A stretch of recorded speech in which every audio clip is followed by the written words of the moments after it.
चलो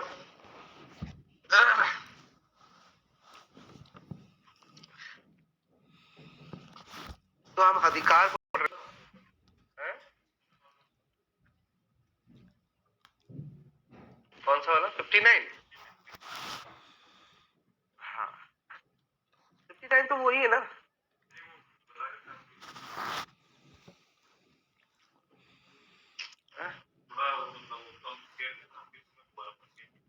नहीं 60 बोल रहा था मैं। 59 तो बहुत 60 का मैं बता रहा था। 60 का जो दूसरा पार्ट था ना उसकी बात कर रहा था मैं। ठीक है मैं आज बता दूंगा। तो अधिकार 60 से लेकर आपके 65A, ठीक है, और जो दायित्व है, ठीक है, वो दायित्व है 65 और 66 वाला। ठीक है, तो सबसे पहले मोचन का अधिकार, राइट टू रिडीम। मोचन मतलब रिडीम मतलब छुड़ाने का अधिकार। जिसने बंधक कर्ता ने जो प्रॉपर्टी दी है, अगर उसने पैसा दे दिया है तो ऑब्वियसली वो अपनी पैसा वापस लेगा। समझ गया? वो जो प्रॉपर्टी है ना वो वापस ले लेगा। भाई मैंने तेरे से ऋण के एवज में तेरे को जमीन रखी थी, अब वो मैंने पैसे दे दिया तो तू जमीन मुझे दे दे। ठीक है, यहाँ पर ये क्या क्या राइट है उसके कि जब वो संदाय कर देता है तो पहला राइट है कि सारे डॉक्यूमेंट, ठीक है, जितने भी दस्तावेज बने हुए हैं, जब मैंने बंधक किया था उस वक्त जो भी डॉक्यूमेंट बने उन डॉक्यूमेंट को देगा तू। दूसरी बात ये कह रहा है कि मेरे को तू उस प्रॉपर्टी का क्या देगा, अगर तेरे पास पोजीशन है तो पोजीशन भी देगा। तीसरा बात कह रहा है कि मुझे स्वयं को दे दे उस प्रॉपर्टी को, या मेरे निर्देशानुसार अन्य व्यक्ति को, मैं जिसको कहूं उस व्यक्ति को अंतरित कर दे, ट्रांसफर कर दे। समझ में आ गया? और अगर ये सब करने के बाद में क्या करता है, बंधक करता है एक अभिस्वीकृति, लिखित अभिस्वीकृति भी बनवाता है। क्या अभिस्वीकृति बनवाता है कि भैया उस अभिस्वीकृति में ये होगा, बंधकदार ये लिख के देगा कि मेरे पास में अब कोई भी चीज नहीं है और मेरे सारे अधिकार समाप्त हो गए। अब सारे अधिकार किसके रहेंगे उस संपत्ति पर, ये तो ये एक्नॉलेजमेंट लिख के देगा। और अगर वो बंधक जो भी की गई है वो रजिस्टर्ड है तो इस लिखित अभिस्वीकृति को भी क्या कराना होगा, रजिस्टर्ड कराना होगा। चीज समझ में आ गया आपको? ये आपके मोचन के अधिकार है। ठीक है, आइए दूसरी बात ये कह रहा है, और ये मोचन का अधिकार आप कब तक करा लो। मोचन का अधिकार ये कहता है परंतु जबकि इस धारा के प्रदत्त अधिकार पक्षकारों के कार्यों द्वारा या न्यायालय की डिग्री द्वारा निर्वापित ना हो चुका हो।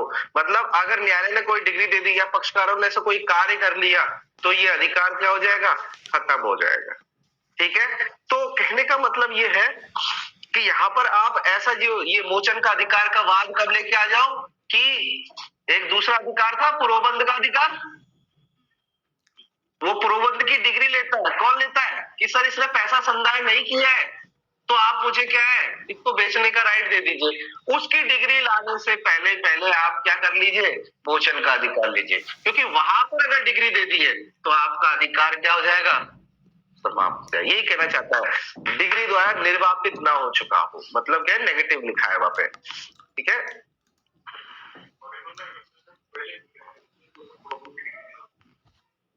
कौन सा विक्रय कर लिया ना ना ना, बिना उसको प्रबंध की डिग्री लेनी ही पड़ेगी। केवल अंग्रेजी बंधक है जिसपे क्या है बिना उसके क्या है उसके विक्रय कर सकता है, विधिमान्य विक्रय माना जाएगा, क्योंकि वहां पर पूर्ण अंतरण कर दिया था पहले ही शुरुआत में। ये समझ में आ गया? आइए, इस धारा की कोई बात ऐसे उपबंध को विधिमान्य अविधिमान्य कर देने वाली ना समझी जाएगी। देखिए यहाँ पर जो प्रोविजन दे रखा है इसका, ठीक है, इसको अधिमान्य नहीं किया जा सकता। कैसे कि पक्षकार जो बंधकदार है जिसने प्रॉपर्टी ली है, ठीक है, और पैसा दिया है, वो ऐसे कोई शर्त लगा दे कि इतने समय के भीतर अगर आपने पैसा नहीं दिया है तो ये प्रॉपर्टी मेरे पास चल जाएगी, तो ऐसी आप क्या आप शर्तें नहीं लगा सकते। इसे कहते हैं क्लॉट, क्या कहते हैं, clause to redeem of right. मतलब ऐसा कोई क्लॉट होता है ना, आप जानते हो बाधा, जैसे हार्ट पे क्लॉट आ जाता है, ब्लड क्लॉट हो जाता है, तो ऐसी कोई बाधा वाली शर्त नहीं लगा सकते। समझ में आ गया?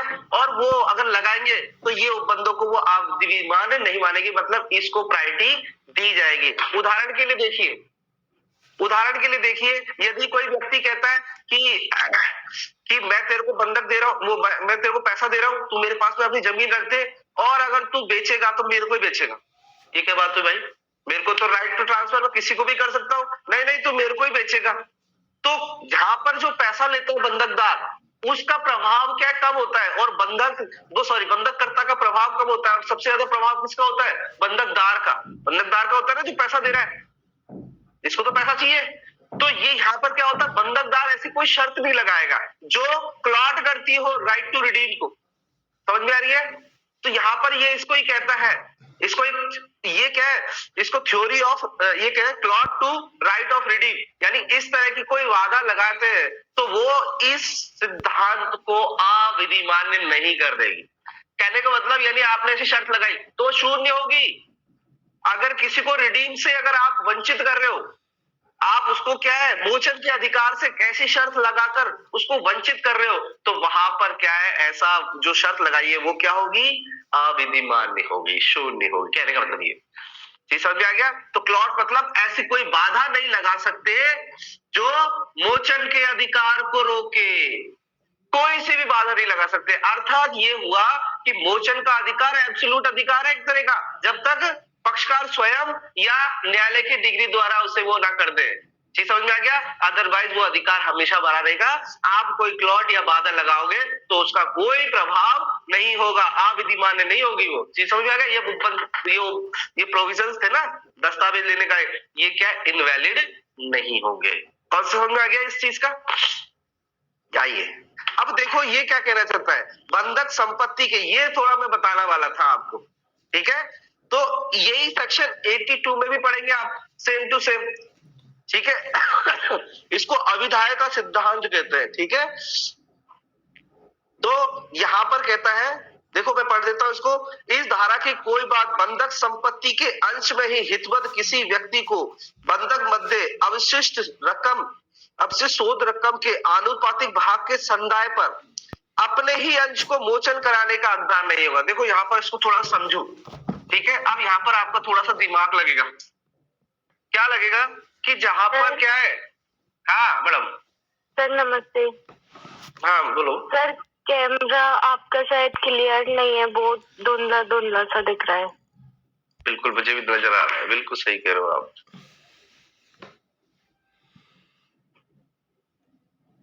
एक मिनट देखता हूँ क्या प्रॉब्लम है। हाँ आज तो बहुत ही ज्यादा धुंधला आ रहा है। लाइट की प्रॉब्लम है सर। नहीं नहीं नहीं, लाइट तो डेली की तरह चल रही है जो चलती है।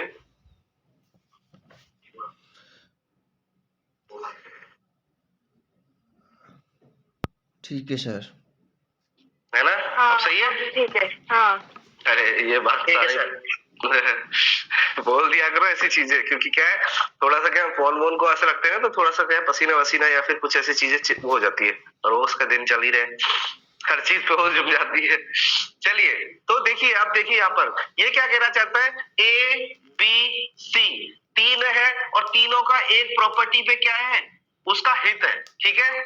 तीनों की एक प्रॉपर्टी है। अब तीनों को क्या चाहिए, कुछ पैसा चाहिए, ठीक है? तो उनको पैसा चाहिए, मान के चलिए 30 लाख रुपए चाहिए, ठीक है? तो उन्होंने प्रॉपर्टी को किसको बंधक को रख दी, डी को, और डी उनको क्या दे देता है, 30 लाख रुपए दे देता है, ठीक है? अब एक मान के चलिए, अब एक जो व्यक्ति है, इनका सबका अपना अपना अंश है, ठीक है? तो मान के चलिए इसका कितना अंश है उसके अंदर, प्रॉपर्टी के अंदर 50%, और इनका कितना है 25% यानी 1/4, तो 50% तो इसका है, ठीक है? और 1/4 किसका है, इनका है, ठीक है? बी और सी का। कौन सा समझ में आ गया? अब इन्होंने सबने क्या है, प्रॉपर्टी सी को दे दी है और डी को दे दी है। अब डी को क्या है, अब ये बोल रहा है, डी, ये ए व्यक्ति बोल रहा है कि मेरे को क्या है, मैंने जो मेरा पंच है, ठीक है, मैं, इसने कितने रुपए लिया, मान के चलो 30 लाख में से इसने कितने रुपए ले लिए, 10 लाख रुपए, 50%, 15 लाख रुपए ले लिए। अब इसका पास में कितना ऋण है, इसके पास है 15 लाख, इसने 15 लाख रुपए किसको दे दिए, क्योंकि ज्वाइंट संपत्ति है, देना है पैसे तीनों को एक साथ देने। अगर कोई व्यक्ति अपना हिस्से का मध्य पैसा दे देता है, ठीक है, 15 लाख रुपए देता है और बोलता है मेरा आधा हिस्सा मुझे दे दो, तो इस तरह का क्या है, आप मोचन नहीं करा सकते। मोचन कराना हो, क्योंकि संयुक्त प्रॉपर्टी है, सबको एक साथ मोचन कराना होगा। मेरी बात समझ में आ गया? केवल अपने हिस्से को मोचन नहीं करा सकता। चीज समझ में आ गया आपको? आई बात समझ में? पर देखिए यहां तक चीज समझ में आ गई। पहली चीज देखो, यही तक मैं दोबारा पढ़ लेता हूं। इस धारा की कोई बात बद्धक संपत्ति के अंश में ही हितबद्ध किसी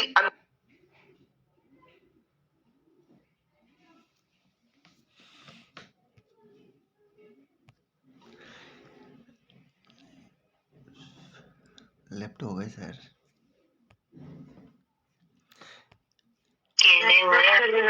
सर्दी ने लेफ्ट कर दिया सर को।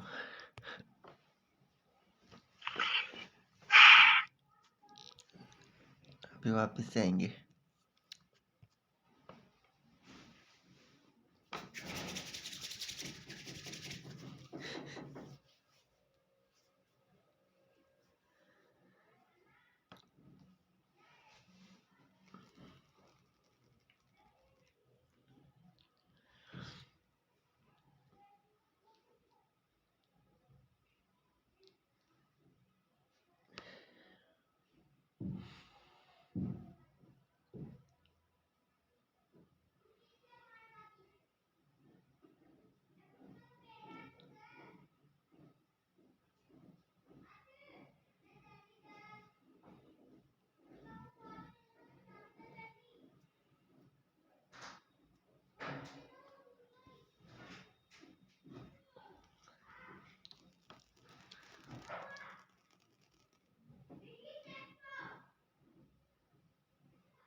सर को कॉल करके बता दो, वरना सर को पता ही ना हो कि सर लेफ्ट हो गए।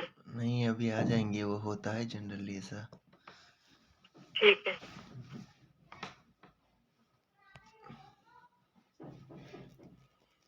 हेलो सर ने दोबारा भेजा है लिंक। तो ज्वाइन कर लो फिर।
अरे इसमें भी तो सर नहीं है भाई। अरे वो वही लिंक है रे यार, तुम बहुत दिमाग लगाते हो तुम्हारा। वो रिज्वाइन करना था, उन्होंने कर लिया होगा रिज्वाइन।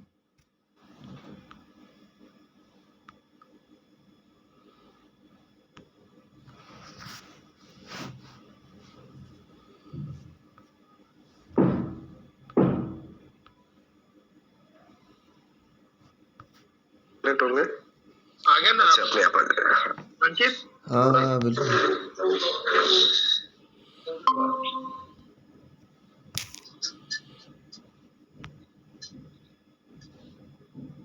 इसमें सुर भी नहीं है, इसमें सुर भी है। सर वो डबल चले गए इसलिए दिक्कत आ रही है। सर वो रिज्वाइन करना था ना आपको, है ना, रिटर्न रिज्वाइन करना था ना ऑप्शन पे। अरे मैंने बहुत ट्राई किया, अभी फिर आया नहीं फिर। अच्छा अच्छा। चलो फिर उनको मैं दोबारा एक लिंक भेजता हूँ, ठीक है? नहीं सर आ जाएंगे, वहाँ सबको पता चलता है। आ रहे हैं क्या? अंकित आपके 2 बार कैसे आ गए? सर वो मैं इसको एक को हटाऊंगा, उसी से रहूंगा पहले वाले से। अच्छा अच्छा अच्छा अच्छा अच्छा। वो 2 जने तो इधर है, आयुषी और इधर। आयुषी, आप एक काम करो, दूसरा लिंक है क्या आपके पास में? उस पे देखो एक बार। सुरभि, आप भी देखो। ये तो अजीब ही हो गया। सर दूसरे लिंक से मैं लेके आता हूँ उनको दूसरे मोबाइल से। क्या इस पे सही आ रही सर? वो कैसे आ रहा है? Yellow yellow English. थोड़ा ब्राइटनेस बढ़ाओ, फुल ब्राइटनेस करो। वो तो मैं रीडिंग मोड कर रखा है। कंफर्ट कर रखा है। हाँ,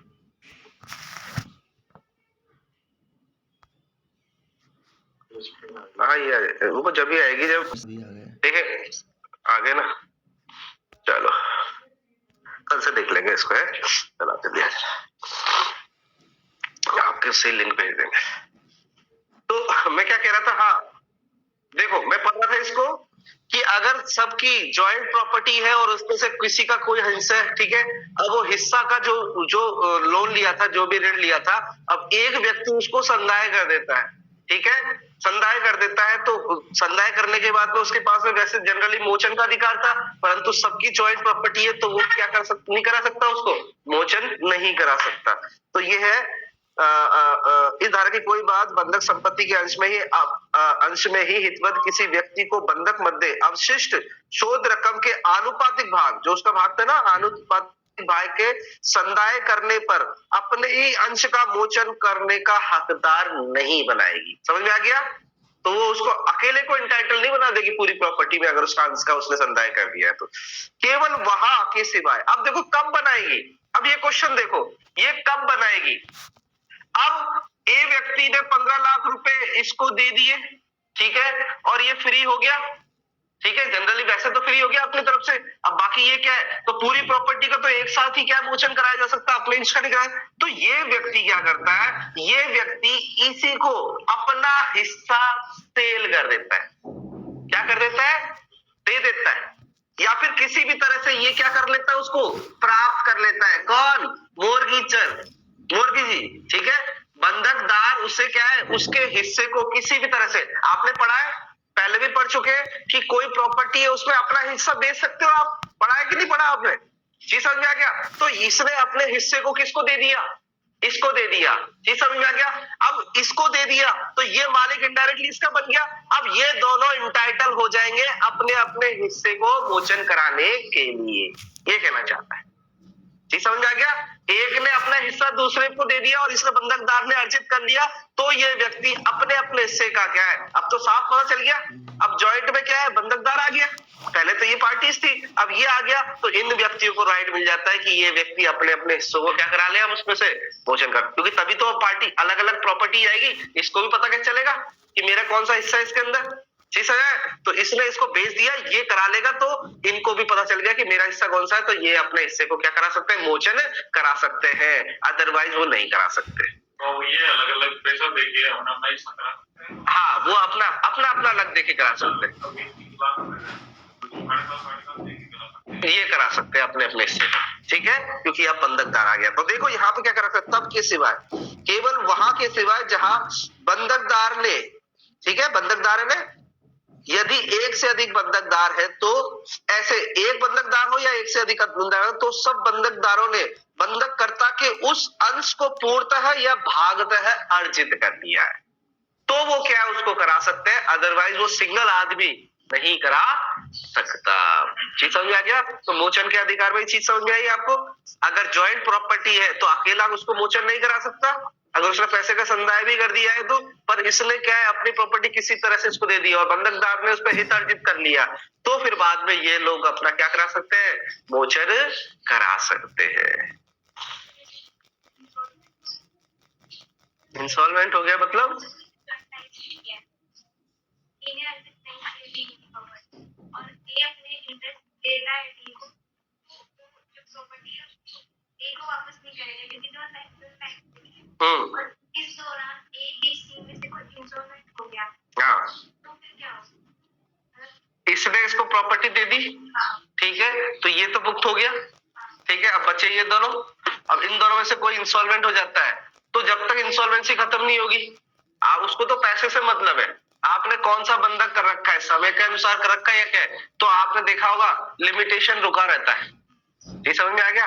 तो वहां पर वो क्या है, वेट करेगा या उसके एलआर को बाध्य करेगा, भाई मैं इतना वेट नहीं कर सकता, मुझे क्या है वहां पर जैसे चाहिए। तो ये चीज समझ में आ गया मोचन के अधिकार को, उससे कोई फर्क नहीं पड़ता है। प्रॉपर्टी के मामले में इतना नहीं है, केवल सीधा सीधा वो बोल रहा है कि भाई तू नहीं तो तेरे एलआर उसको फुलफिल करेंगे, सीधी सी बात है। तो आपको चीज समझ में आ गई ये बात? मोचन के अधिकार ये सबसे बड़ा अधिकार था, ठीक है, ये मुख्य अधिकार था। अब देखिए आइए, अब सीधा अपन क्या है, एक एक सेक्शन को देख लेते हैं। 68 टाइटल सेक्शन है, क्या कहता है, बंधककर्ता को प्रतिअंतरित करने के बजाय किसी तृतीय पक्षकार को अंतरित करने के लिए बाध्यता।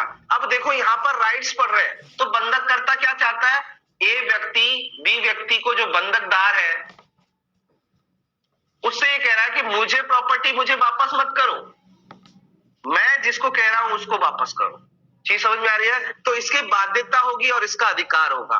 बंधककर्ता का अधिकार है कि वो उससे बंधकदार को दे दे, तो इसकी क्या है, आबद्ध होगा तीसरे व्यक्ति को देने का। जैसे हमने पढ़ा था अन्य व्यक्ति को निर्देश करने के लिए कह सकता है, यहां भी सेम से सेम है। तो टाइटल बेस है और ये जिसका अधिकार है ये कह सकता है, और ये क्या है, दायित्व है।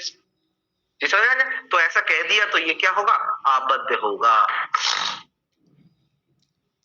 देखो क्या कहता है, जहां की बंधककर्ता मोचन के लिए हकदार है वहां उन्हें किन्हीं शर्तों की पूर्ति पर, जिसकी पूर्ति पर वह प्रतिअंतरित करने की अपेक्षा करने का हकदार हो जाता है, वहां बंधकदार से अपेक्षा कर सकेगा कि वह उस संपत्ति को प्रतिअंतरित करने की बजाय, मतलब मेरे को देने के बजाय कैसे अन्य व्यक्ति को, ऐसे अन्य व्यक्ति को जिसे बंधककर्ता निर्दिष्ट करे, ठीक है, बंधक ऋण के समुदेशन करे और बंधक संपत्ति अंतरित करे, वहां बंधकदार तदनुसार समुदेशन और अंतरण करने के लिए आबद्ध होगा। बस इतना याद, वो बाउंड हो जाएगा। चीज समझ में आ गया? भाई प्रॉपर्टी मेरी है, मैं ले सकता हूँ या मैं किसी को अन्य को निर्देशित कर सकता हूँ, तो वहां पर वो क्या हो जाएगा, ये।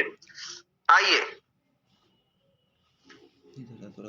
बंधककर्ता को विलंबदार की होंगे।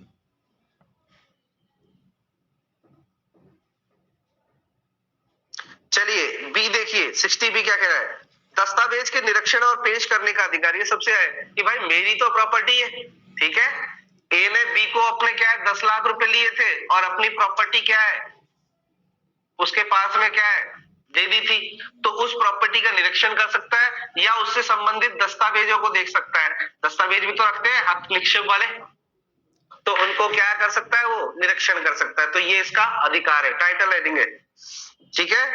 पर देखो जितना भी इसमें खर्चा वर्चा हुआ है कौन देगा, यह सीपीसी का भी कॉन्सेप्ट है, प्रकटीकरण और निरीक्षण करने का, ठीक है। तो वहां पर खर्चा जो उसकी क्या है, जो कहता है कि मुझे निरीक्षण करना है उसी को व्यय करना होगा। सेम टू सेम यहाँ पे भी कह रहा है कि बंधककर्ता को ही क्या है उसके खर्चे देने होंगे, ठीक है। बंधककर्ता को उस समय जब तक कि उसका मोचन का अधिकार बना रहता है ये हक होगा, क्या हक होगा, कि बंधक संपत्ति संबंधी हक के दस्तावेज है, बंधकदार की अभिरक्षा या शक्ति है उनका निरीक्षण और उसकी प्रतियां। देखो फोटोकॉपी भी मांग सकता है। अब मैंने अपने डॉक्यूमेंट दे दिए बैंक को, ठीक है, अब मुझे क्या है उसकी जरूरत पड़ेगी तो मैं फोटोकॉपी नहीं लूंगा क्या, ले सकता हूँ, ठीक है। तो फोटोकॉपियां, प्रतियां एवं संक्षिप्तियां भी हो सकती है। संक्षिप्तियां क्या होती है, आप जानो कि बहुत बड़ा डॉक्यूमेंट होता है, ठीक है, उसको आप शॉर्ट में बनवा लेते हो, ठीक है, ये एविडेंस एक्ट में भी है, ठीक है, कि पूरे एविडेंस को देने की जरूरत नहीं है, उसकी संक्षिप्तियां दे दो तो भाई मात्र काम चल जाएगा। तो वही संक्षिप्तियां की बात कर रहा है ये। संक्षिप्तियां या उसमें उद्धरण सब युक्त समयों पर अपनी प्रार्थना और अपने खर्चे पर, उसे ही क्या करनी पड़ेगी, एप्लीकेशन लगानी पड़ेगी और अपने ही खर्च पर और बंधकदार के तन्निमिन खर्चों के व्यय को देकर कर ले। मतलब उसके भी जो बंधकदार के जो खर्चे हुए उनको सबको देकर आप उसके क्या कर सकते हैं, निरीक्षण कर सकते हो। तो टाइटल सेक्शन में इसमें ज्यादा दिमाग लगाने की जरूरत नहीं, एक एक चीज को क्या है आप देख लो। आइए पृथकतः या साथ साथ मोचन कराने का अधिकार। तो यहां पर क्या कह रहा है कि जहां पर एक से अधिक प्रॉपर्टी है, ठीक है, और वहां पर आपने किसी एक ही व्यक्ति को पास में रखी है, ठीक है, तो या फिर आप उसको साथ साथ में मोचन करा सकते हो या अलग अलग करके भी आप उसका क्या करा सकते हो, मोचन करा सकते हो, ये आपके ऊपर है। जैसे ए व्यक्ति ने 10 लाख रुपए लिए और बी को एक्स प्रॉपर्टी रखी, ठीक है, फिर बाद में उसने वाई प्रॉपर्टी रखी और फिर बाद में उसने जेड प्रॉपर्टी रखी, 3 प्रॉपर्टी रख दी। ठीक है, पहले उसने लिए थे इससे 2 लाख रुपए, इससे लिए 5 लाख रुपए, इससे लिया 3 लाख रुपए। ऐसा हो सकता है? तो इस व्यक्ति को क्या है, इसके ऊपर ऑप्शन है कि ये पहले इसको चुकाए या इसको चुकाए, इसको चुकाए। ये ऐसा भी कर सकता है कि मैं इसको चुका देता हूं पहले, जब तक ऐसी कोई संविदा नहीं है तो वो इसको चुका दे, तो इसको पहले रिडीम करा लेगा वो। या वो ये कह सकता है कि अलग अलग करा ले या सभी का एक साथ पैसा दे के करा ले। कैसे? इसका कुछ रेशियो दे देगा, इसका कुछ रेशियो दे देगा, इसका कुछ रेशियो दे देगा। बात आ रही है ना समझ में? या तीनों का कुछ कुछ अंश देके तीनों को एक साथ वो करा लेगा। जैसे हम क्या है लोन लेते हैं ना, जैसे मैंने लोन लिया, 3 लोन लिए और तीनों में कुछ कुछ पैसा डालता जा रहा हूं, तो वो लोन तीनों हो सकता है एक ही साथ में खत्म हो जाए, ऐसा हो सकता है। या फिर मैं पहले इस लोन को खत्म करता हूं, तो प्रत्यक्ष भी कर सकते हो और साथ साथ में भी बंधकदार का ये राइट है। अब ये नहीं कर सकता नहीं तूने पहले इसको लिया था, तू पहले इसको चुका। ये अगर कोई शर्त होगी तो ही ऐसा माना जाएगा, अदरवाइज ये इसके ऊपर अधिकार है कि एक साथ भी मोचन करा सकता है और पृथकता भी मोचन करा सकता है। आई बात समझ में? तो ये टाइटल सेक्शन है। 62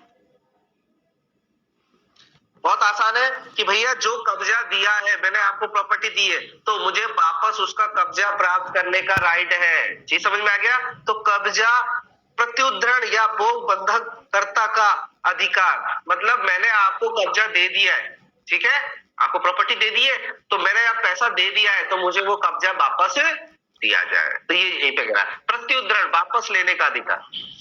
आइए 63 देखो, 63 क्या कहता है? केवल टाइटल सेक्शन ध्यान दो इस पे। 63 ये कहता है बंधक संपत्ति में अनुवृद्धि। देखो एक शब्द लिखा है अनुवृद्धि और 63A लिखा है अभिवृद्धि। तो ये अनुवृद्धि क्या होता है और अभिवृद्धि क्या होता है, इसको थोड़ा समझें तो चीज आ जाएगी आपको समझ में। अनुवृद्धि और एक होता है अभिवृद्धि। बिल्कुल सही कह रहे हो आप, पर यहां पर कॉन्सेप्ट थोड़ा सा अलग है। अनुवृद्धि होती है अपने आप, ऐसी कोई वृद्धि जो अपने आप हो, नेचुरली हो, उसे कहते हैं अनुवृद्धि। और अगर आपने कोई प्रयास किया है उससे वृद्धि हो रही है तो उसे कहते हैं अभिवृद्धि। इंग्लिश में देखो क्या कह रहा है, एक कहता है एसेशन, एसेशन यानी नेचुरली क्रिएटेड हो गई हो।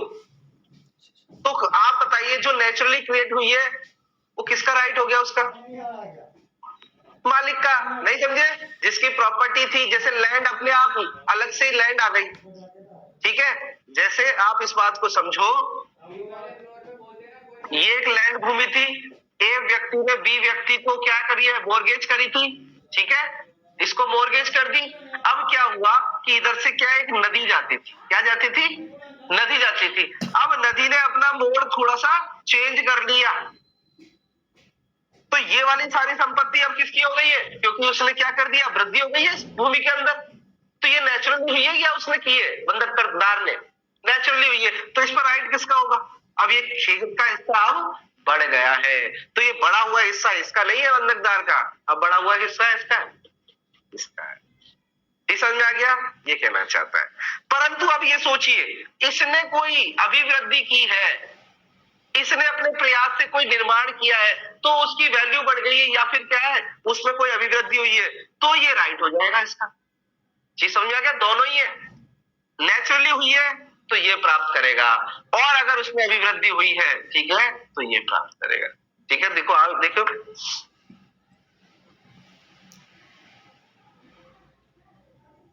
जहां की, ठीक है, जहां की बंधकदार के कब्जे में, बंधक संपत्ति में अनुवृद्धि बंधक चालू रहने के दौरान होती है। देखो यहां पर होती है, शब्द को अंडरलाइन कर लीजिए, रिसीव्ड एनी ससेशन, होती है, ये अपने आप होती है। और बाई उसकी उसी के नीचे देखिए 63A, वहां पे क्या लिखा है? अभिवृद्धि बंधक के चालू रहने के दौरान की गई है। अंतर है कि नहीं है? की गई है मतलब बाय एक्ट की गई है, और वहां पर अपने आप हो गई है। ठीक है, तो देखिए यहाँ पे क्या है, वहां तत्पति को संविदा ना हो, अगर अदरवाइज कोई कॉन्टेक्ट ना हो। ये बहुत बड़ी लाइन है, कॉन्टेक्ट है तो आप राइट नहीं बनता है, पर कॉन्टेक्ट नहीं है तो क्या होगा? ना हो तो मोचन किए जाने के लिए बंधकदार के विरुद्ध बंधककर्ता ऐसी अनुवृत्ति का क्या होगा, हकदार होगा। पर देखो नीचे ये कहना चाह रहा है अंतरित स्वामित्व के आधार पर अर्जित अनुवृद्धि, मतलब आपने कोई स्वामित्व, पूर्ण स्वामित्व ले लेते हैं ट्रांस, ठीक है, तो अगर उसके आधार पर कोई क्या है अभिवृद्धि अनुवृद्धि हो गई है तो वहां पर अब बंधकदार का राइट बन जाता है, ठीक है। और वो उसने ऐसे कोई खर्चे वर्चे किए तो 9% की दर से वो उनको क्या खर्चों को प्राप्त कर सकता है। तो देखो जहां की ऐसी अनुवृद्धि बंधकदार के व्यय से अर्जित की गई है, क्या वहां पर क्या है होती है, परंतु उसने ऐसा कोई कार्य किया है जिससे हुई है वो, ठीक है, तो व्यय से अर्जित की गई है और मूल्य संपत्ति का अपाय हुए बिना, ठीक है, यानी नष्ट हुए बिना पृथक कब्जे या उपभोग योग्य है। यहां पर देखो ये दो चीजें हैं, एक तो ये क्या है, इसको अंडरलाइन कर लीजिए, बिना पृथक कब्जे, इसे अंडरलाइन कर लीजिए, ये अप्रथीकरण है। एक होता है ना प्रथीकरण, जिसको पृथक किया जा सकता है, और ये बिना पृथक किए उसमें क्या हो गई है। और इसी के नीचे जाके देखेंगे ना तो वहां पर जो दूसरा वाला जो पॉइंट है, ठीक है, वहां पर उसको पृथक किया जा सकता है। उसके क्या है उसने जो, जैसे ये है एक प्रॉपर्टी है, प्रॉपर्टी में इस तरह से अभिवृद्धि हुई है कि उसे विभाजित नहीं किया जा सकता, वो उसी में मर्ज है, ठीक है। जैसे एक पेड़ के अंदर क्या है, उसी जड़ में से दूसरा पेड़ निकल आए, ये भी तो स्थावर संपत्ति है, तो क्या आप उसे पृथक कर सकते हैं? क्या नहीं कर सकते, परंतु ऐसी कोई चीज है जिसको पृथक किया जा सकता है। तो ये दो ऑप्शन है यहाँ पर कि ऐसा कोई कार्य किया जिसको पृथक नहीं किया जा सकता, और उसने क्या ऐसा कोई पैसा व्यय किया था। तो यहाँ पे बिना पृथक कब्जे या उपभोग के योग्य है, वहां उन अभिवृद्धियों को लेने की वांछा करने वाला बंधकदार उसे अर्जित करने के वह बंधकदार को देगा। किसको देगा? वो बंधकदार को देगा जो भी उसने खर्चा किया। और कितना देगा? एंड में आइए 9% वार्षिक दर से ब्याज सहित जोड़कर देगा। चीज समझ में आ गया? कितना देगा? अगर उसने कोई खर्चा किया है, सामने वाले ने खर्चा कर दिया, तो सामने वाले का खर्चा हुआ है, तो आपको उसको खर्चा ही नहीं देना। अगर लेट पे लेट करते जाओगे तो उसको ब्याज भी लगेगा। तो कितना प्रतिशत ब्याज लगेगा? 9। टीपी एक्ट में 9% ब्याज को क्या है महत्ता दी गई है, 9% ही आएगा टीपी एक्ट में, ठीक है, ये है।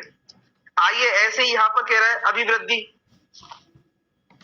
तो ऐसे तत्कृत संविदा ना हो, ठीक है, चालू रहते हुए दौरान की गई है, वह मोचन प्रबंधक करता तत्कृत संविदा ना हो अभिवृद्धि का हकदार होगा, और बंधक करता केवल उपधारा 2 में 19 मामलों को छोड़कर खर्चों के लिए दायी ना होगा।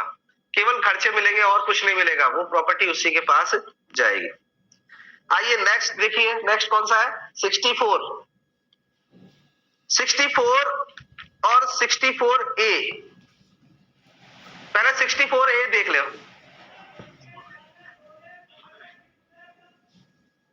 64A नहीं है, नहीं है, हाँ 65A, सॉरी 65A देखो, 64 और 65A। बंधक करता उसको अन्य को पट्टा कर सकता है, ये सबको पता है। तो पट्टा करने की शक्ति, एक बार बंधक दे दिया उसी प्रॉपर्टी को आगे भी पट्टा कर सकता है। तो यहां पर ही बता रखा है कि बंधकदार उस प्रॉपर्टी को जो बी को दिया है, बंधकदार को दिया, उसको आगे भी क्या है अंतरित कर सकता है, और किसी अन्य को क्या कर सकता है? पट्टा दे सकता है, ये कहना चाहता है। चीज समझ में आ गया? तो यहां पर ये क्या है, पट्टा दे सकता है। पर पट्टा कैसे दिया जाएगा? पट्टा दिया जाएगा जो भी क्या है, जो रूढ़ी प्रथा और उसी के अनुसार दिया जाएगा, अपनी मनमर्जी से नहीं दे सकता। जैसे टाइटल सेक्शन है वैसे अधिकार का, पर मैं इसलिए बता देता हूँ क्योंकि डिफिकल्ट हो जाता है बच्चों को पढ़ना। ए ने क्या है, बी से क्या है 10 लाख रुपए लिए, और इसको क्या किया, एक प्रॉपर्टी अपना खेत दे दिया। चीज समझ में आ गया? तो बी बंधकदार हो गया, ये बंधक करता हो गया। ए बाद में इसको किसी अन्य सी को क्या कर देता है? पट्टा कर देता है। तो बंधक अलग चीज है और पट्टा अलग चीज है। कौन सा समझ में आ गया? तो इसी खेत को सी को क्या कर दिया उसने? पट्टा कर दिया। इसके पास ऑप्शन कई थे ना, ये सेल भी कर सकता था, तो ऐसे ही इसने क्या कर दिया? पट्टा करने की शक्ति भी इसी के पास है। कौन सा समझ में आ गया? तो ये टाइटल सेक्शन है, बंधक कर्ता की पट्टा करने की शक्ति। पर वो कैसा किया जाएगा? ऐसा दूसरे का पहला पॉइंट पढ़ रहा हूं, हर एक ऐसा पट्टा होगा जो संप्रक्त संपत्ति प्रबंध मामूली अनुक्रम में और किसी स्थानीय विधि रूढ़ी या प्रथा के अनुसार ही किया जाएगा। अपनी मर्जी से नहीं कर सकता, बस ये लाइन याद कर लीजिए, ठीक है। आइए अब देखते हैं 64। अब जो पट्टा किया था आपने उसको रिन्यू भी कर सकते हैं, ये कहना चाहता है नवीनीकरण। ठीक समझ में आ गया? मैंने क्यों पढ़ाया, पहले पट्टा बता दिया, अब उसको क्या करा सकता है, रिन्यू भी करा सकता है। पर ये याद रखना, अगर रिन्यू कराता है तो अगर बंधकदार बोलता है कि भैया मुझे चाहिए ये पट्टा, आपने पहले किसी और को दे दिया, पर बंधकदार बोल रहा है मेरा हित ज्यादा है, इसके ऊपर हित है ना, तो अगर वो पहले बात करता है तो हक शुफा के तहत वो पहले प्राप्त कर सकता है। यही कहना चाहता है कि नवीनीकरण की बात आएगी, जब रिन्यू की बात आएगी, पट्टा हमेशा रिन्यू होता है, 1 साल से अधिक के लिए दिया या 1 महीने के लिए दिया, तो दोबारा रिन्यू होगा कि नहीं होगा, तो वहां बंधकदार कह सकता है कि भैया मुझे इसका राइट दे दो, किसी अन्य को देने की बजाय मुझे उसका पट्टा भी दे दीजिए। ठीक है, तो यही कहना चाहता है। तो जहां बंधक धन संपत्ति पट्टा है और बंधकदार उस पट्टे को नवीनीकरण अभिप्राप्त करता है, क्या कर लेता है, बंधकदार अभिप्राप्त कर लेता है, वहां बंधककर्ता द्वारा तत्प्रतिकूल संविदा ना हुई तो मोचन पर नवीन पट्टे का फायदा उसे मिलेगा। अब ये क्या है, पट्टे का जो फायदा होगा ना वो इससे प्राप्त करेगा। अब ये नहीं कह सकता बंधकदार कि मैं इसका वो हो गया, नहीं, जो ये अगर किसी अन्य को देता तो फायदा मिलता, तो मैंने तेरे को दे दिया, तो तू ये नहीं कह सकता कि मुझे कोई फायदा नहीं है, तुझे इसको फायदा प्राप्त होगा। क्योंकि बंधकदार कई बार पट्टे में लेके अपने पास ही वो पैसा ले लेना चाहता है उसका सारा, तो वो बोलेगा नहीं नहीं नहीं, इस पट्टे का मामला अलग है और बंधक का मामला अलग है। चीज समझ में आ गया? तो यहाँ पर ये एक्सप्लेन कर रहा है कि अगर इसी ने पट्टा ले लिया तो जो इसको फायदा होने वाला था अगर किसी अन्य को देता तो वो इससे फायदा प्राप्त कर सकता है, ये इसका अधिकार।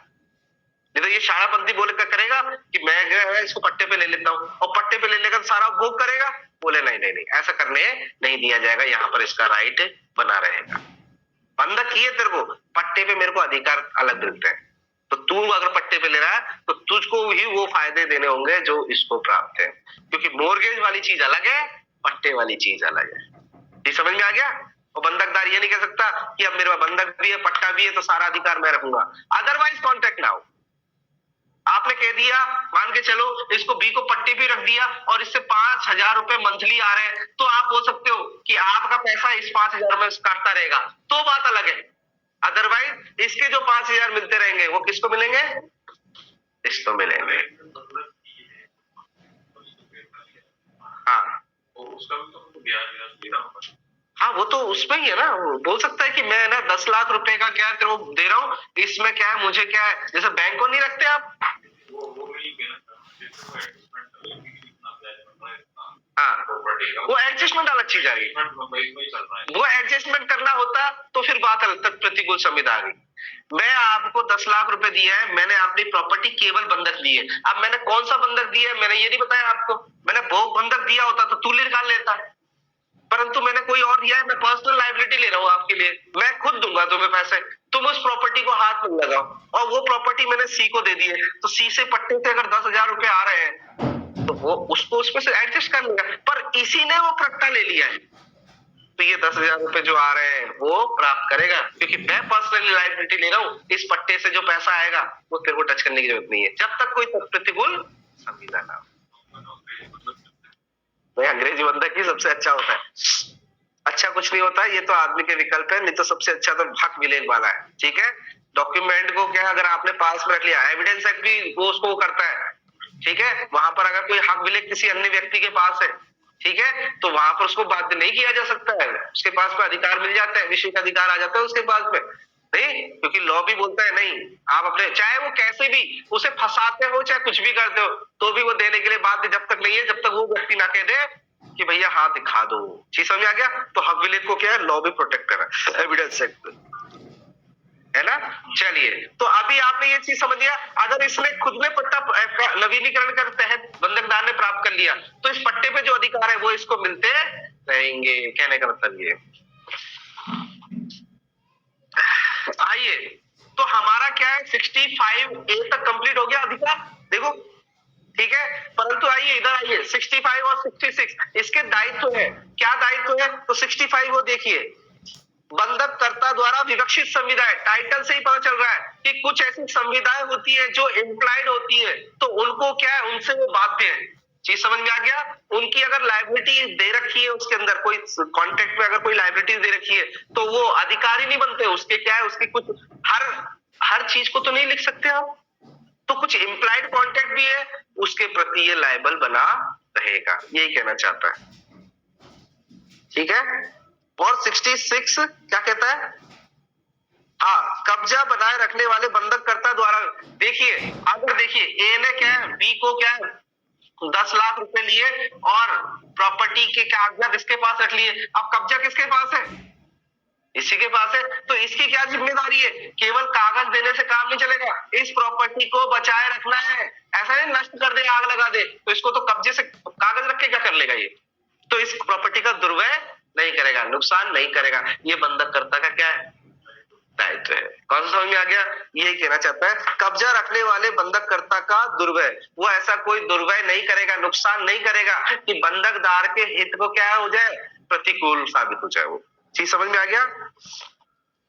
क्षय शब्द लिखा हुआ है, बंधक संपत्ति पर कब्जा रखने वाले बंधककर्ता संपत्ति का क्षय होने देने के लिए बंधकदायी के प्रति, किंतु ठीक है, ऐसा कार्य नहीं करेगा जिससे विनाशकारी या स्थायी रूप से क्षतिपूर्वक हो या प्रतिभूति अपर्याप्त हो या ऐसा कोई अपर्याप्त कर दी गई हो। कहने का मतलब ये है कि बंधककर्ता ठीक है, उस संपत्ति को क्या है, नष्ट नहीं करेगा। कहने का मतलब ये, तो ये इसका दायित्व हो गया, क्योंकि कब्जा तो इसको नहीं दिया। जैसे सादा बंधक में कब्जा कहां दे रहे, पर्सनल लायबिलिटी तो ले रहे, बैंक के पास में आपने क्या कर दिया, आपने डॉक्यूमेंट ही तो आपने दिए या फिर कुछ चीज दिए, पर आपने कोई ऐसा तो नहीं किया, तो प्रॉपर्टी तो आपके पास ही है, आप उसमें आग नहीं लगा सकते, आप उसमें ऐसा कुछ नहीं कर सकते, नष्ट नहीं कर सकते, नहीं समझे? तो ये काम नहीं कर सकते आप। तो ये आपने दोनों के अधिकार, इस बंधककर्ता के आपने देख लिए अधिकार और दायित्व दोनों देख लिए। अब देखते हैं किसके, अब हम आगे चलते हैं बंधकदार के अधिकार। अब बंधकदार जो इसके अधिकार थे वो उसके दायित्व बन जाते हैं, और जो उसके अधिकार थे इसके दायित्व बन जाते हैं।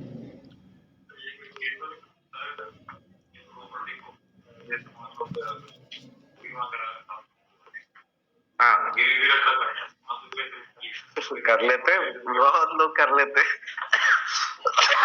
पर वो क्या हो जाता है कि एविडेंस एक्ट में बता रखा है कि अगर आपने इस तरह से नुकसान कर दिया उसको, तो वहां इंटेंशन ही देखेगा। बीमा वाले कंपनी वाले मूर्ख ना, वो देखेंगे कि कैसी आपदा हुई है, प्राकृतिक आपदा हुई है या फिर क्रिएट की गई आपदा है, नहीं समझे?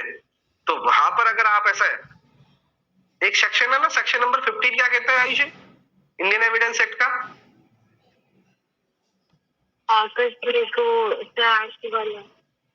ठीक है। तो वहां पर अगर कोई ऐसे आप ऐसा कोई कार्य कर रहे हो, ठीक है, आग लगा के क्या है, फिर आप इंश्योरेंस का पैसा उठा रहे हो, फिर दूसरी बार भी आग लगा दी, फिर इंश्योरेंस, तो वहां पर नॉलेज हो जाएगी आग विधि को, ठीक है, कि एक आकस्मिक कार्य नहीं हो रही है, ये क्रिएट किए जा रहे हैं, नहीं समझे?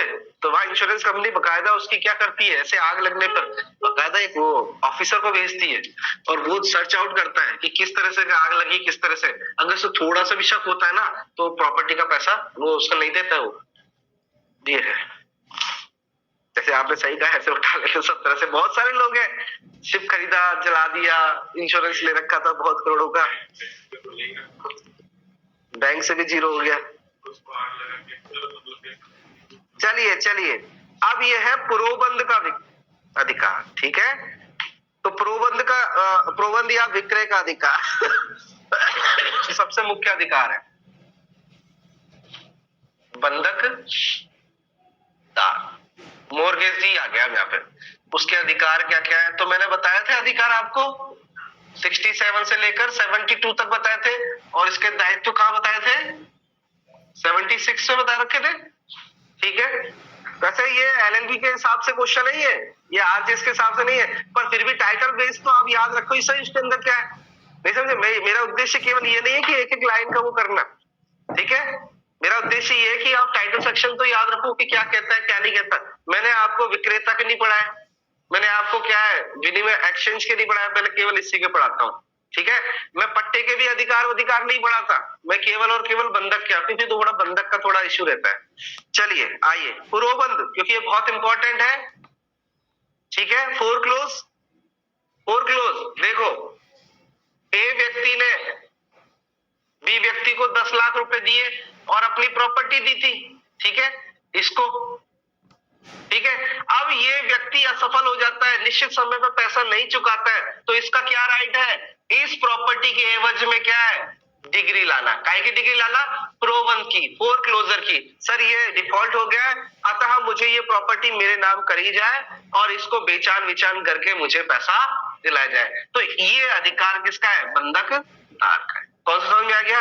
ये कहना चाहता है। पर ये कब ला सकता है? इसके मोचन के बाद लाने से पहले पहले ये लाएगा, क्योंकि मोचन करा दिया तो फोर क्लोज करा सकता है क्या? नहीं करा सकता। कौन सा समझ आ गया? तो देख लेना, तत्प्रतिकूल संवेदन ना हो तो बंधकदार को यह अधिकार है कि बंधक धन के अपने शोध हो जाने के पश्चात, ठीक है, बंधक धन के अपने शोध हो जाने के पश्चात और बंधक संपत्ति के मोचन के लिए डिग्री दी जाने से या बंधक धन चुकाए जाने से या एकत्रित पश्चात उपबंधित तौर पर निक्षिप्त किए जाने से पहले, मतलब ये शोध होने से, पैसा जमा करने से पहले या उसके द्वारा मोचन का वाद लाने से पहले, पहले अंडरलाइन कर लीजिए, लिखा है, इन सब से पहले किसी भी समय न्यायालय से यह डिग्री की बंधक करता उस संपत्ति का कराने के अपने अधिकार से आत्यंतिक रूप से विवर्चित होगा, ठीक है। अगर ये व्यक्ति पहले पुरोबंध का वाद लियाता है तो ये व्यक्ति क्या हो जाएगा? अब मोचन का वाद नहीं ला सकता। और यही वहां पर पड़ा था कि मोचन के अधिकार अगर पक्षकार और न्यायालय की डिग्री द्वारा उसे वो कर दिया जाएगा, तो अगर इसको पुरोबंध की डिग्री मिल गई तो अब ये अपने अधिकार से क्या हो जाएगा? वंचित हो जाएगा। ये उसको क्या इन्फोर्स नहीं करा सकता। तो इसको ये कब लाने होगा? इसके मोचन अधिकार से पहले लाना। आगे बात समझ में? मोचन करवाने से पहले लाना होगा, और जब ये लेके आ जाता है तो अब ये मोचन नहीं करा सकता। कौन सा समझ में आ गया? ये डिग्री के बाद में मैं कह रहा हूं ना, मोचन का अधिकार तो हमेशा ही बने रहेगा, ये याद रखना। मोचन का अधिकार, इसका वाद चल रहा है और इसने भी सूट फाइल कर दिया और इसको मोचन दे देगा वो, चीज समझ में? अगर इसको देता है तो इसको डिग्री नहीं मिलेगी, इसकी डिग्री पहले आनी चाहिए, वो इसकी डिग्री पहले आएगी तभी पुरोबंध कराया। क्यों? क्योंकि प्रॉपर्टी किसकी है?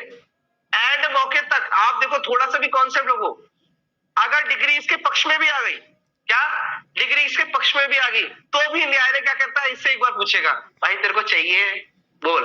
नहीं समझे? इसको अपना धन संदाय कर दे और अपनी प्रॉपर्टी ले ले। आप एग्जीक्यूशन में जाते हो 21 के अंदर, तो वहां पे भी तीसरा हथौड़ा लगने से, नीलामी लगने से पहले भी अगर ये बोल देता है कि साहब मुझे प्रॉपर्टी मेरी वापस चाहिए, तो ये मोचन करा सकता है। याद आ रही है बात? जो सीपीसी पढ़ चुके हैं एग्जीक्यूशन, अगर आप समझ रहे हो, तो इसने डिग्री भी ले ली, मान के चलिए, और इसका क्या किया जा रहा है? अब देखो, विक्रय पहले नहीं किया जा सकता, वो विक्रय के लिए नहीं आ जाएगा, पहले क्या लाना पड़ेगा उसे? पहले डिग्री लेनी होगी। डिग्री भी किसकी होगी? फोर क्लोजर की। और फोर क्लोजर में ही क्या कराना? उसका एग्जीक्यूशन कराना होगा। डिग्री का क्या होगा? एग्जीक्यूशन। अब एग्जीक्यूशन होगा तो एग्जीक्यूशन में क्या की जाती है? उसको, डिग्री को सेल की जाती है। तो सेल होने के बाद भी, ठीक है, उसको लॉ क्या कहता है? एक बार राइट देता है। पर यहां पर ये कहना चाहता है, अगर आपको डिग्री मिल गई है, यहां पर डिग्री मिल गई है, अब आप मोचन का पर्टिकुलर वाद नहीं लाओगे, दूसरी संदर्भ से दे दे तो बात अलग है। मेरी बात समझ में आ रही है कि नहीं आ रही? डिग्री आने से पहले पहले ये मोचन का वाद ला सकता है, पर डिग्री आ गई है, अब लॉ उससे क्या है? मोचन का वाद लाने से मना कर रहा है। जी समझ में आ गया? और आइए, डिग्री आने के बाद में बेचान के बीच में कई प्रक्रिया होंगी, तो उस वक्त भी विधि क्या करती है? एक बार इसको बोलेगी कि क्या अपना पैसा देके तुम दोबारा लेना चाहते हो कि लेना चाहते हो? तो बोला कि सर मैं लेना चाहता हूं, तो वो ले सकता है। अब सबसे पहले प्रायोरिटी किसको देंगे? इसी को, क्योंकि सब इसको ही करेंगे नहीं, वहां पहला प्रायोरिटी इसको देंगे। अगर ये नहीं लेना चाहता तो हम नीलामी करके दूसरों को दे देंगे। चीज आई समझ में? तो मोचन का अधिकार का वाद कब ला सकता है? ये बताओ। इसके डिग्री आने से पहले। पर राइट इसका कब तक बन रहा है? विक्रय से पहले पहले। आई बात समझ में? ये थोड़ा सा क्या है, लोग सोचते हैं कि यहां तक उसका राइट है, यहां तक नहीं है, यहां तक है उसका राइट। लोग क्या सोचते हैं? इसने वाद लिया आया, अब इसका राइट खत्म हो गया। नहीं, वाद लाने से राइट खत्म नहीं होगा, इसके डिग्री आने तक होगा। डिग्री अगर इसने वाद किया और इसकी डिग्री पहले आ गई तो इसका राइट खत्म हो गया। पर इसने वाद किया, इसकी डिग्री पहले आ गई, तो जिसकी डिग्री पहले आ जाती है प्रिवील कौन करता है? याद है आपको? सीपीसी के अंदर भले ही पश्चात में सूट फाइल किया हो, जिसकी डिग्री पहले आ गई वो प्रिवील करेगी। आगे बात समझ में? सूट भले ही क्या है किसी ने भी कभी किया हो। तो आई होप सीपीसी जिस लोगों ने पढ़ रखी है, मैं इसलिए बार बार मैं कह रहा हूं, थोड़ा सा इसके बाद में हम क्या है सीपीसी देखेंगे। और सीपीसी कब देखेंगे हम आपको मैं बता दूं, आफ्टर एपीओ एग्जाम देखेंगे। सॉरी टू से दैट कि अभी आपकी 3-4 दिन के अगर छुट्टियां भी हो जाए तो कोई प्रॉब्लम नहीं है। नहीं, आप अपना रिवीजन करिए, कॉन्टेक्ट और टीपी को थोड़ा देखिए, और फिर उसके बाद में हम जैसे ही है ना एपीओ का एग्जाम होगा उसके बाद में सीपीसी उठाएंगे। कौन सा समझ में आ गया? ये है। तो आई होप ये चीज समझ में आ गई होगी आपके। तो पूर्वबंध का अधिकार आपको आ गया। तो आत्यांतिक रूप से देखो, आत्यांतिक रूप से विवर्जित होगा, मतलब अब उसको बार्ड कर दिया गया है, ठीक है, यह डिग्री, ठीक है, और या यह डिग्री की वह संपत्ति बेच दी जाए, अभी प्राप्त कर ले। देखो यहां पर बेचने के लिए डिग्री अभी प्राप्त कर रहा है। मेरी बात समझ में आया? वो बेचान के लिए डिग्री नहीं ले रहा, पहले डिग्री ले रहा है कि इसको बेच दिया जाए। चीज आई बात समझ में? विक्रय के लिए नहीं जा रहा, वो पुरोबंध के लिए जा रहा है, और उस पर ये अपील कर रहा है कि इसको बेच दिया जाए। पहले डिग्री आएगी और डिग्री वाला न्यायालय उसे डिसाइड करेगा कि अब बेचा जाए। जी समझ में आ गया कि यह डिग्री की, और डिग्री किसकी है कि वह संपत्ति बेच दी जाए या अभिप्राप्त कर ली जाए। समझ में आ गया? तो आपको इतना ही देखना है। और कहां पर प्रोबंध का वाद नहीं ला सकते? देखो, सशस्त्र विक्रय बंधकदार से भिन्न या ऐसे विलक्षण बंधकदार से भिन्न, ठीक है, जिसे इस निबंध द्वारा प्रोबंध करने का हकदार है, ठीक है, ठीक है, किसी बंधकदार को प्रोबंध का वाद संस्थित करने, ठीक है, या किसी भोग बंधक के, मैंने बोला ना भोग बंधक भी वाद नहीं ला सकता है, मैंने बताया था, क्योंकि प्रॉपर्टी तो उसी के पास थी, उसने यूज क्यों नहीं किया, उसका भोग क्यों नहीं किया, ठीक है। तो भोग बंधक के करार को वैसी अपनी हैसियत में सशस्त्र या सशस्त्र विक्रय करने वाले बंधकदार को अपनी वैसी हैसियत में विक्रय के लिए वाद संस्थित करने के लिए प्राधित करती है। तो वहां पर पहली बार लिखा है यह नहीं समझा जाएगा, मतलब जिनको प्राधिकृत करती है उनको ये राइट नहीं दिया जाएगा, अर्थात वो प्रोबंध का वाद नहीं ला सकते। चलिए, तो ये बात आप इतना ही समझ लीजिए, आगे चीज समझने की आपको जरूरत नहीं है, पर इतना ही बेस समझ लीजिए कि ये वाद कब ला सकते, ये क्या है, डिग्री आने से डिग्री ले आता है तो इसको क्या है, मोचन का अधिकार खत्म हो गया। पर ये मोचन का वाद ले आता है तो इसको कोई राइट नहीं है, अभी ये राइट नहीं मिलेगा। इसको कब लाना होगा? इन सब से पहले ही लाना होगा, ठीक है, शोध्य हो जाने से पूर्व लाना होगा। आइए अब देखते हैं हम 67 हो गया हमारा, 68 देखो, 67A छोड़ दो एक बार, 68 देखो, 68 क्या कहता है?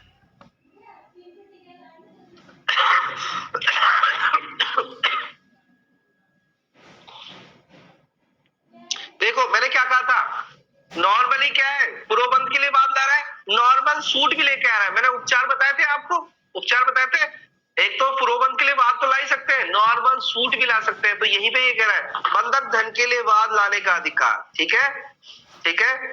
तो बंधक धन के लिए वाद लाने का अधिकार बंधकदार को निम्नलिखित दशाओं में ही होगा, अन्यथा नहीं होगा। अब वो वाद कब लाया जा सकता है? प्रोबंध का अलग मामला है और यहाँ वाद का अलग मामला है। तो कब ला सकता है? जहां की बंधक करता बंधक धन के प्रति संदाय के लिए अपने आप को आधार, पर्सनली लायबिलिटी लिख लीजिए, जहां पर वो पर्सनली लायबिलिटी ले रहा था, ठीक है, जैसे सादा बंधक में ले रहा था व्यक्तिगत दायित्व, ठीक है, वहां पर आप वाद ला सकते हो, ठीक है। और कब वाद ला सकता है? देखो दूसरा पॉइंट, यही दूसरा पॉइंट याद रखो, जहां की बंधक करता या बंधकदार के, देखो बंधक करता या बंधकदार के सदोष कार्य या व्यतिक्रम से भी, अगर बंधकदार ने कोई सदोष कार्य किया है या कोई व्यतिक्रम किया है उसको छोड़ते हुए, चीज समझ में आ गया? तो किसी हेतु के संबंध में बंधक संपत्ति पूर्णतः है या भागतः नष्ट हो जाती है, प्रॉपर्टी नष्ट हो गई है, तो वो वाद ला सकता है। चीज समझ में आ गया? या प्रतिभूति धारा 66 के अर्थ के अंदर अपर्याप्त है, पैसा पूरा नहीं है सर, इसने प्रॉपर्टी जो मेरे पास ली उस पर रखी थी मोर्गेज पे, वो उसमें क्या मेरा पूरा हिस्सा नहीं आ पा रहा है, इसने बोला 30 लाख रुपए लिए, प्रॉपर्टी 20 लाख की बिची है, ठीक है, तो उसको बाकी के 20 लाख रुपए चाहिए कि नहीं चाहिए, 10 लाख रुपए, तो उसके लिए अपर्याप्त हो जाती है। और बंधकदार ने बंधककर्ता को इतनी अतिरिक्त प्रतिभूति देने के लिए जो कुल प्रतिभूत पर्याप्त है, युक्त अवसर दिया। और उसने क्या दिया, उसको अवसर भी दिया कि सर मैंने इसको समय भी दिया था। 30 लाख रुपए इसने लिए, 20 लाख की प्रॉपर्टी, 10 लाख रुपए बकाए थे, मैंने इसको समय भी दिया और फिर भी इसने नहीं दिए, तो उसके लिए क्या ला सकता है, वो विवाद ला सकता है। चीज समझ में आ गया? प्रोबंध के लिए तो वो ला ही रहा है, यहां पर इन दो पर्पस के लिए भी ला सकता है। नीचे है वंचित कर दिया हो बाई चांस उससे किसी अधिकार से। एक एक चीज को आप देख लो तो आपको समझ में आ गया किन किन पर्पस के लिए वाद ला सकता है। आई बात समझ में? तो आपको ऑब्जेक्ट ध्यान रखना होगा कि वो प्रोबंध के अलावा इन सब के लिए भी वाद ला सकता है। नेक्स्ट लिख लीजिए,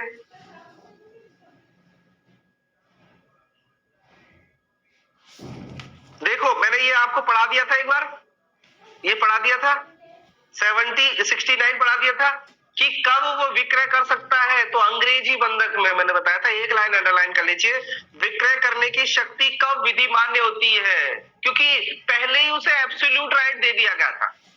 मेरी बात समझ में आ रही है? तो जैसे ही वो डिफॉल्ट होता है वो विक्रय करा सकता है, और केवल अंग्रेजी बंधक। इसीलिए मैंने कहा था अंग्रेजी बंधक कितना शानदार है।